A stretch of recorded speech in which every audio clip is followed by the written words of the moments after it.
dati din po akong first timer katulad nyo. Dati lang din po akong na-invite po katulad nyo. Ang nag-invite po sa akin dito, hindi ko po kakilala.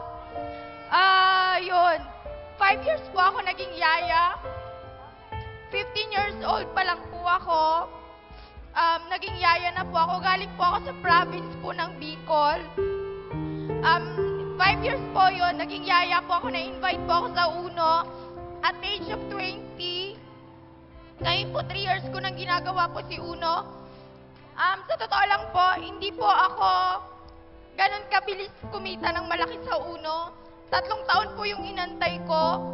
Kasi po sabi ko sa sarili ko, laking mahirap din po ako. Actually po, sobrang kinakabahan ako kasi po, dati pangarap ko lang po siya na makapagsalita dito.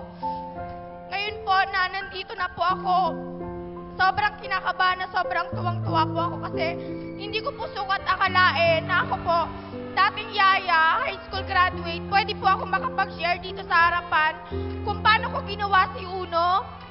Marami po ako naging pagsubok din po dito sa UNO bago ko naman po nakuha yung income na meron ako ngayon.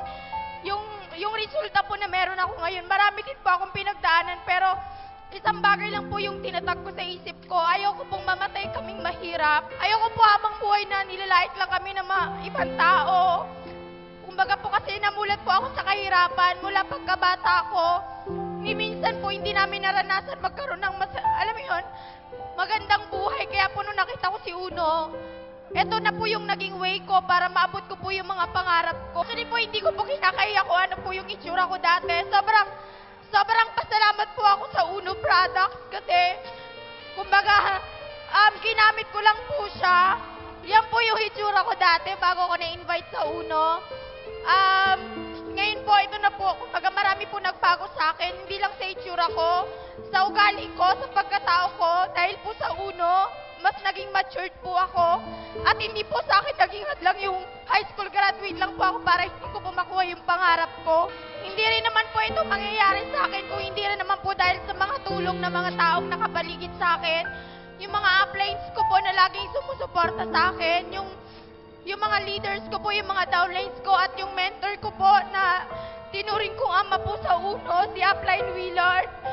Lahat po ng ginagawa ko, lahat po ng action ko dito sa UNO, lahat po yan, tinatanong ko palagi sa mga upline ko kung tama ba yung ginagawa ko, kung ano pa yung kailangan ko idagdag. Sinunod ko lang po silang lahat at hindi lang po ako nagpatalo sa mga kahinaan at the same time sa mga rejection na pagdadaanan ko.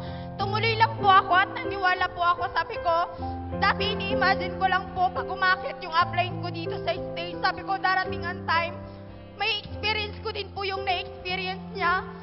Ngayon po, sobrang tuwang-tuwa ako kasi ngayon po nandito na ako. Sabi ko, hindi pala basihan yung talino o kung ano ka man para maging successful ka.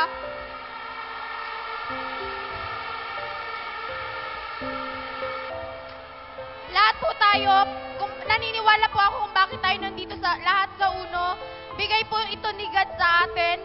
Kaya i-grab po talaga natin ng sobra, trabahuin natin, seryosohin. Okay lang mahirapan ka ng 1 taon, 2 taon, wag lang habang buhay. Kaya yun po yung mindset ko. Ngayon po sobrang sarap sa pakiramdam ko kasi nung Monday po, nakapaglabas na rin po ako ng sarili kong kotse.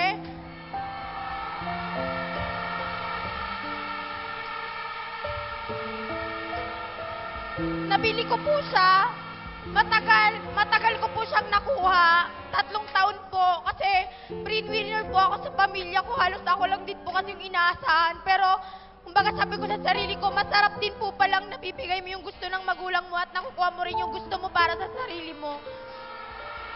At sa pamamagitan po ng UNO, nakuha ko po siya. And sobrang sarap po ako kasi marami pong tumulong sa akin sa lahat, crosslines, uplines, and leaders ko po, sa lahat po ng mga nakakausap ko. Maraming salamat po sa inyong lahat. Isa lang po masasabi ko, good things happen to those people who wait.